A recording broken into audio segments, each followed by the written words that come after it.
বন্ধুরা, চলে এলাম তোমাদের সঙ্গে আবার একটি নতুন ভূতের গল্প নিয়ে।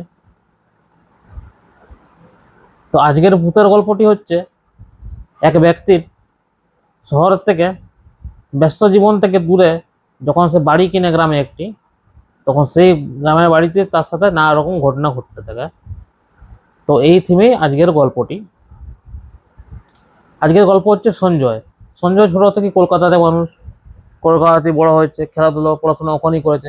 কিন্তু সঞ্জয় চাইতো মনে মনে যে আমার একটা ফাঁকা জায়গা হোক, মানে একটু শহরের থেকে দূরে একটু শান্ত পরিবেশে আমি একটা বাড়ি করতেও চাই বা কিনতে চাই, যে কোনো একটা হলেই যথেষ্ট। তো সঞ্জয় কিন্তু পড়াশোনাতে খুবই ভালো ছিল। ওর মা বাবাও সেটা জানতো। সঞ্জয় এক ভাই ছিল, ওর কোনো ভাই বোন ছিল না। তো পড়াশোনায় ভালো হওয়ার সূত্রে তার একটা জোর অদম্য ইচ্ছে ছিল, সে বড় কিছুটা করে দেখাবে। তো ওখানে সে শহরে নিজস্ব বড় একটা বিজনেস খুলে, বিজনেস করার পর তার বিজনেস সে যাতে খুব সুন্দর পারে এবং তার বিজনেস ততড়িয়ে বেড়ে ওঠে। তো সঞ্জয়কে ছোটবেলায় যে স্বপ্নটা চেয়েছিলাম সেটা এবার পূরণ করার সময় এসছে। তো বিজনেসে চলাকালীনই ওর বিয়ে ঠিক হয়ে যায় প্রিয়াঙ্কা নামে একটি মেয়ের সাথে। তো দুজনকার সম্মতিতে অ্যারেঞ্জ ম্যারেজ হয় ওদের মধ্যে। অ্যারেঞ্জ ম্যারেজ হওয়ার পর ওদের একটি ছেলে একটি মেয়ে হয়। মোটামুটি ওদের বিবাহিত জীবনের 8-10 বছর পর ওরা একটি গ্রামের সন্ধান পায়, অরণ্যপুর বলে। তো ও সেই গ্রামে যায়, অরণ্যপুরে। বিজনেস কলকাতায়, কিন্তু ওর আরো আন্ডারে লোক থাকে কাজ করে আর কি। তো অরণ্যপুরে গেল গ্রামটাতে বললো, একজন এজেন্ট বললো যে ওখানে খুব সুন্দর একটি বাড়ি আছে, 2 তলা, খুব সুন্দর। তো সঞ্জয় মনে করলো তাহলে ওই এজেন্টের সাথে গিয়ে একবার গ্রামের বাড়িটি দেখে আসি, একবার কেমন বাড়িটি। তো গ্রামটা গেছিলো। গ্রামটায় কিন্তু লোক সংখ্যা খুবই কম, মানে অধিকাংশই শহরে শিফট হয়ে গেছে আর কি। মানে গ্রামে খুব কম লোকই থাকে ওখানে আর কি, কয়েকজন কিছু কিছু লোক থাকে। মানে মোটামুটি গ্রামটা একসময় লোকে পরিপূর্ণ ছিল, কিন্তু শহরের সুযোগ সুবিধার জন্য তারা শহরে শিফট হয়ে যায় সবাই। মানে ঘরগুলো পড়ে আছে কিন্তু কেউ থাকে না আর কি, মাঝে সাঝে আছে ছুটি ছোটাতে। আর গ্রামে খুব কম লোকই আছে। তো সঞ্জয় তো দেখলো বাড়িটাও বেশ সুন্দর আর গ্রামটিও বেশ মনোরম করা দৃশ্য, নদী নালা, ছোট জঙ্গল, ছোট ছোট ছোট ছোট ছোট বন আছে আর কি। তো খুব সুন্দর মনোরম করা দৃশ্য, মানে ও যেটা চেয়েছিল ও সেটাই পেয়েছে আর কি। তো বাড়িখানার দাম জিজ্ঞেস করলো। তো বললো, এজেন্ট বললো যে বাড়িখানার দামটাও দেখুন, আমি একটা আইডিয়া করে বলে দিচ্ছি, কিন্তু আপনি মালিকের সাথে কথা বলুন একবার। তো বলুন ঠিক আছে, আপনি বলুন না কত দাম হতে পারে বাড়িটার। তো বললো বাড়িটার দাম হচ্ছে আপনার, আমি বলছি আর কি, 20 লাখ টাকা, এজেন্ট বললো। তো এত সুন্দর বাড়ি 20 লাখ টাকা, ব্যাপার কি ব্যাপারে যে এত সস্তায় বিক্রি হচ্ছে। তখন সঞ্জয়ের মনে একটু খটকা লাগলো। তো সঞ্জয় বলছে তখন যে যে এত সুন্দর বাড়ি 20 লাখ টাকা কেন বিক্রি করছেন? তখন এজেন্ট বলছে, আরে বা আপনার তাতে কি, আপনি সস্তায় পাচ্ছেন, আপনি কিনে নেন। কিন্তু সঞ্জয়ের মনে একটু সন্দেহ লাগলো যে এত সস্তা বাড়ি, তারপর দেখেও বাড়িটা মানে তো খুব সুন্দর, পরিষ্কার পরিচ্ছন্ন। মানে দেখে এমন মনে হচ্ছে যে পুরোনো মালিক বেশি দিন, মানে এই বাড়ির যে মালিক ছিল আর কি, সুদীপ বাবু আর কি, ওনার স্ত্রী নন্দিনীর সাথে থাকতেন। তো সুদীপ বাবুও দেখে মনে হচ্ছে বেশি দিন বাড়িতে থাকেনি। তো হঠাৎ কি এমন হলো যে 20 লাখ টাকা বিক্রি করতে হচ্ছে বাড়িটাকে।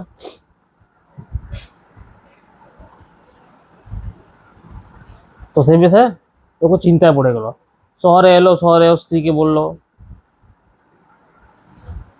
ওর মা বাবা তো ছোট বয়সে, মানে ইয়াং বয়সে ওর মা বাবা ওকে ছেড়ে চলে গেছিল সঞ্জয়। তো ছিল আর কি স্ত্রী আর 2 ছেলে মেয়ে। তো স্ত্রীকে বললো যে 20 লাখ টাকা খুব সুন্দর অন্নপুরে একটা বাড়ি পাচ্ছি, ফাঁকা ফাঁকা পরিষ্কার, ফাঁকা ফাঁকা ওয়েদার, মাঝে মাঝে রিল্যাক্স হওয়ার জন্য তুমি ওখানে যেতে পারবে। তুমি কেন, আমরা সবাই যেতে পারবো। তো 20 লাখ টাকা শুনে নন্দিনী একটু, প্রিয়াঙ্কা একটু চমকে উঠলো। দেখো বাড়িটার মধ্যে কোনো গোলমাল নেই তো? অনেক সময় গোলমাল না হলে এত সুন্দর বাড়ি 20 লাখ টাকায় আগের মালিক বিক্রি করে দিচ্ছে কেন? কোনো বিপদ হবে না তোমাদের? তো ও কিন্তু কোনো সুপার ন্যাচারাল পাওয়ারে বিশ্বাস করতো না সঞ্জয়। ও বললো না না কিচ্ছু হবে না, যাই তো দেখি, তোমাকেও নিয়ে যাবো একবার বাড়িটা দেখে আনতে। তো তো একদিন ওরা প্ল্যান করে অরণ্যপুরে ছেলে মানে সবাই মিলে ফ্যামিলি পুরো বাড়িটা দেখে এলো। বাড়িটা দেখে খুব পছন্দ হয়ে গেল। পরের দিন মালিকের সাথে কথাবার্তা বলে ডকুমেন্টস তৈরি করে 20 লাখ টাকায় বাড়িটা বিক্রি হয়ে গেল। তারপরে আস্তে আস্তে তো সব জিনিসপত্র আনাগোনা শুরু হলো। কিছু সময়ের মধ্যে জিনিসপত্র টিভি টিভি বা যা আদার্স কিছু নতুন করে শিফট হওয়ার জন্য যা যা লাগে সব কিছু আনা হয়ে গেল। তো গ্রামে নতুন এসছে, আর একে গ্রামের লোক সংখ্যা কম তো ওখানে, তো পাড়ার মোড়ে চা খেতে যায় ওখানে আর কি সঞ্জয়।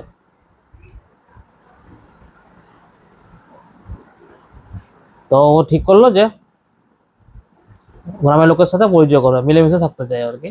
আর ও সঞ্জয় খুব মিশুকে ছিল। তো সঞ্জয় গ্রামের মোড়ে চা খেতে গেলো, দিয়ে বলছে যে তখনকার যারা সিনিয়র ছিল তাদের কাকা বাবুর নাম ধরে ডাকছিল, আর যারা ওদের বয়সে ছিল মানে বন্ধু বন্ধু বলে ভাই ভাই বলেই ডাকছিল আর কি। তো বললো যে আমি আপনাদের গ্রামে নতুন এসেছি, আমার এই বাড়িটি কিনেছি আমি। ও লোকেশনটা বললো। লোকেশনটা বলার পর তখন যারা সিনিয়র বয়স্ক ছিলেন তারা হঠাৎ করে একটু চমকে উঠলেন। তারা বললেন যে বাবা তুমি ওই বাড়িটি ছেড়ে আর কোনো বাড়ি পেলে না? তো না, তো তখন সঞ্জয় বলুন না কাকা বাবু, আমি সস্তার মধ্যে 20 লাখ টাকার মধ্যে পেয়ে গেছি, এখনকার টাইমে ওই এরকম বাড়ি 20 লাখ টাকা কেউ দিতে চাইবে না। তো বাবা তুমি একবার দেখলেও না যে 20 লাখ টাকা কেন, কি কারণে উদ্দেশ্য হচ্ছে? তো বললো আমি অত বেশি মাথা ঘামিনি, আমি সস্তায় পেয়েছি, আমি কিনে নিয়েছি। আর আমার এই গ্রামটা খুবই ভালো লেগেছে, গ্রাম্য পরিবেশটা খুব সুন্দর লেগেছে। তখন সে তো বাবা গ্রাম্য পরিবেশটা সুন্দর, কিন্তু বাড়িটি তো বাবা সাবধানে থাকবে। তারপর সঞ্জয় একটু সন্দেহ হলো, সাবধানে থাকবো বলছেন কেন? তো সঞ্জয় এই বিষয়ে কান দিল না, যে নিশ্চয়ই হয়তো ভূত প্রেতের কোনো ব্যাপার আছে আর কি। তো সঞ্জয় সব বিশ্বাস করতো না। তো প্রথম 2-4 দিন ভালোই গেল ওদের। ওরা স্কুলে ছেলেমেয়েগুলো শহরে স্কুলে পড়তো, কলকাতাতেই পড়তো।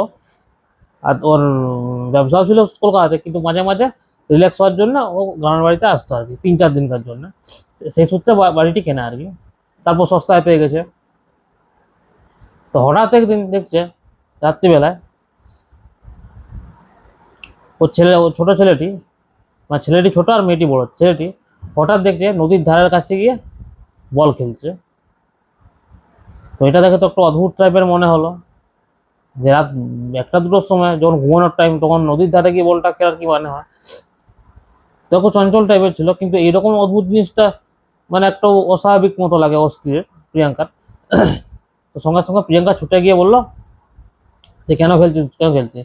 ও কিন্তু কোনো কথা শোনেনি, ও কিন্তু নিজের মনেই খেলে যাচ্ছে, মনে হচ্ছে যেন ওকে কেউ বশ করে রেখেছে।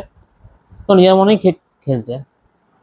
তো হট করে সামান্য একটু জোরে থাপ্পড় মারলো ওর ছেলেটাকে। তখন ছেলেটার জ্ঞান ফিরলো। তো তখন ছেলেটা বললো মা আমি জানি না আমি কি করে এখানে এলাম। তো তা তো তাড়াতাড়ি বললো তাড়াতাড়ি বাবু হচ্ছে। তো পরের দিন ওর হাজব্যান্ড সঞ্জয়কে বললো যে এই ব্যাপার হয়েছিল। তো সঞ্জয় ব্যাপারটাকে অতটা সিরিয়াসলি নেয়নি। ওর বাচ্চা ছেলে, তো ওর বাচ্চা ছেলে মানে বিভিন্ন রকম কিউরিওসিটি থাকে, হয়তো কোনো ভূতের গল্প বই পড়েছে, ওইটার থেকে মাথায় ঢুকে ওর মতো করতে গেছে আর কি।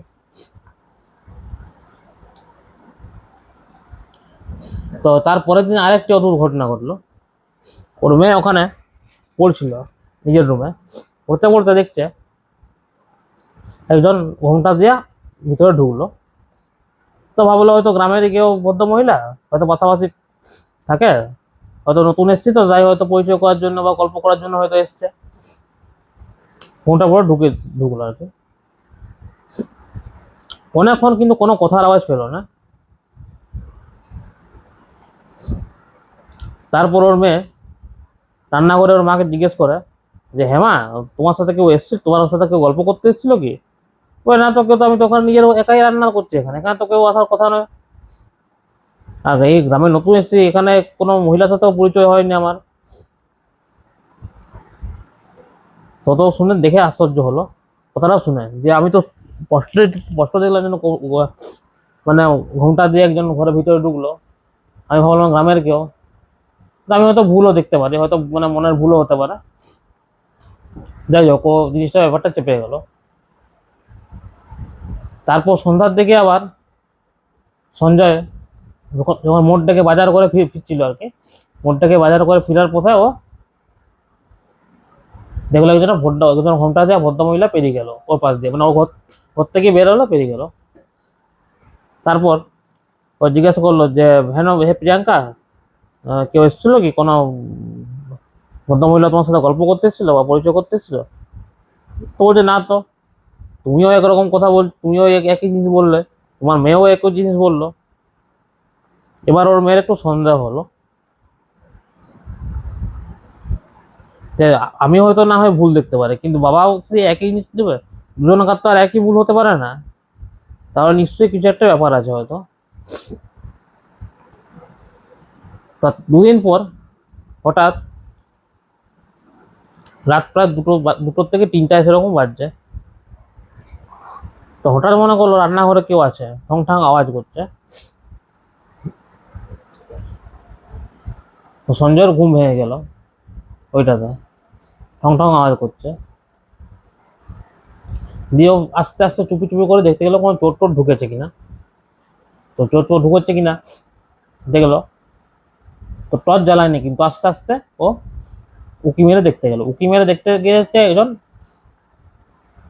একটা লোক, মানে বাসনগুলো ছোড়াছুড়ি করছে আর কি, ও ঠং ঠং ঠং ঠং শব্দ করছে আর কি। যে আস্তে আস্তে লোকটাকে পিছন থেকে ধরে ফেললো, বললো কে তুই বল। লোকটার সঙ্গে সঙ্গে মুখ ঘোরানোর পর দেখছে লোকটির মুখটি সম্পূর্ণ পোড়া, মানে মুখটা কারো যদি পুড়ে যায় একবারে, ঠিক সেরকম চেহারাটি পুরো একদম। তো তখন তো মানে ছিটকে সরে যায় তখন সঞ্জয় ওই লোকটিকে দেখে। তো বাঁচাও বাঁচাও করতে করতে ও সবাইকে জাগাতে যায়, তখন প্রিয়াঙ্কাকে ও 2 ছেলে মেয়েকে জাগাতে যায়। তার মুহূর্তে যখনই সে রান্নাঘরে আবার যায়, দেখে আর কেউ নেই।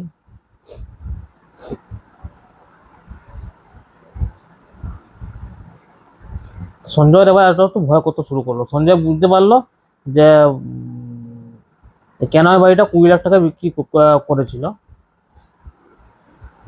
তো তারপরের দিন সকালবেলায় সে চা খেতে যে যখন মরে যায়, তখন ওই কাকুদের, বয়স্ক লোক, ভদ্রলোকদের যে কাকু, যে এই বাড়িটার সম্বন্ধে বলছেন, তো বাড়িটার সম্বন্ধে মানে কি আছে বাড়িটাতে। তো তখন বললো যে দেখো আমরা তো জানি না, কিন্তু বাড়িটার সম্বন্ধে অনেক রকম ভুতুড়ে ঘটনা ঘটে শুনেছি। মানে এই বাড়িটা যে কিনেছে সে কিন্তু বেশি দিন থাকতে পারেনি আর কি, বাড়িটার মধ্যে কিছু একটা দোষ আছে আর কি। তো তারপর তো বললো ঘটনাগুলো, সঞ্জয় বললো এই ভদ্রলোকগুলির কাছে।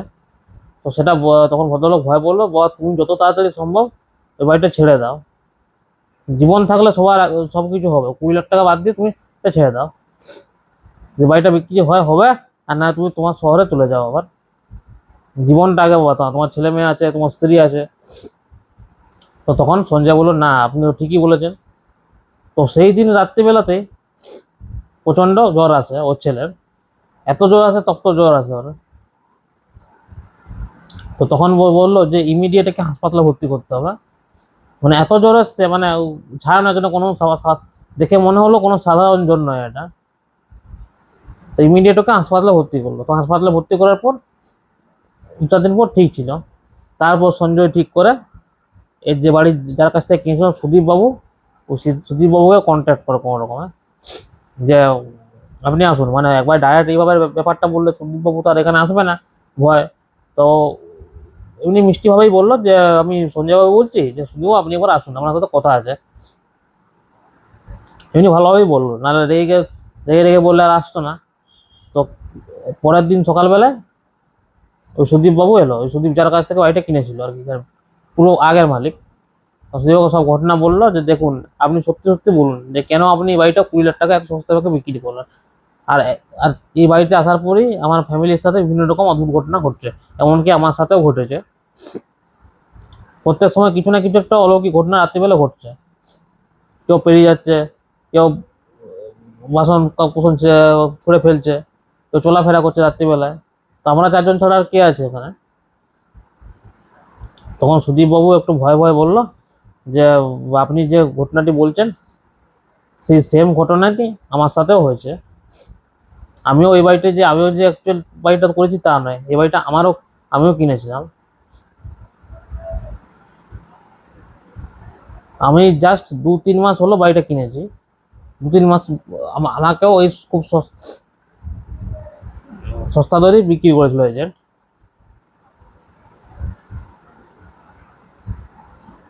তো এই বিষয়ে তো আমি তো জানি না। তো আমি শুনেছিলাম যে এই বাড়ির যে আগের মালিক, মানে আমি যার কাছ থেকে এই বাড়িটা যে তৈরি করে অ্যাকচুয়াল, সেই মালিক, তার নাম ছিল তপন। সে তার ওয়াইফ সোনালির সাথে গ্রামে নতুন এসেছিল, যে বাড়ি করেছিল এখানে।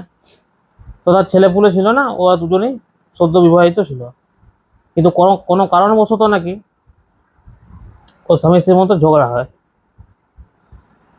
দিয়ে ওর স্ত্রীকে আগুনে পুড়ি মেরে দেওয়া হয়।